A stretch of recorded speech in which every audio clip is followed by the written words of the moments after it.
হায়দ্রাবাদ কি তবে বোলারদের কবরস্থানে পরিণত হয়েছে? 219 রানের পাহাড় গড়েও হারতে হলো সানরাইজার্সকে। পাঞ্জাব কিংস আজ যা করলো তা স্রেফ ডাকাতি ছাড়া আর কিছু নয়। 10 বারের মতো 200 এর বেশি রান তাড়া করে বিশ্ব রেকর্ড গড়ল প্রীতি জিনতার দল। 18 বলে 50 করেও কেন মাঠ ছাড়তে হলো অভিষেক শর্মাকে?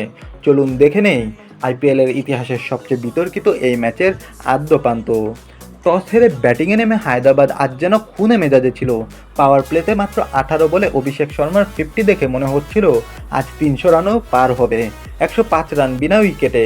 পাঞ্জাবের বোলাররা তখন দিশেহারা, কিন্তু শশাঙ্ক সিং একই ওভারে 2 ওপেনারকে ফিরিয়ে ম্যাচের মোড় ঘুরিয়ে দেন। হায়দ্রাবাদকে স্কোরবোর্ড 219-এ আটকে রেখে পাঞ্জাব প্রমাণ করলো তারা হার মানতে জানে না। জবাবে নেমে প্রিয়াংশ আরিয়া ও প্রভসিমরন সিং যেন হায়দ্রাবাদকে স্রেফ তুলোধুনো করলেন। পাওয়ার প্লেতে 93 রান তুলে দুজনেই নিজেদের 50 পূরণ করেন। শিবম কুমার 3 উইকেট নিয়ে হায়দ্রাবাদকে ম্যাচে ফেরানোর চেষ্টা করলেও অধিনায়ক শ্রেয়াস আয়ার আজ অন্য মুডে ছিলেন। 200 এর বেশি স্ট্রাইক রেটে ব্যাটিং করে হায়দ্রাবাদের ইজ্জত সেফ ধুলোয় মিশিয়ে দিলেন তিনি। শেষ পর্যন্ত অপরাজিত জয় ছিনিয়ে আনেন অধিনায়ক।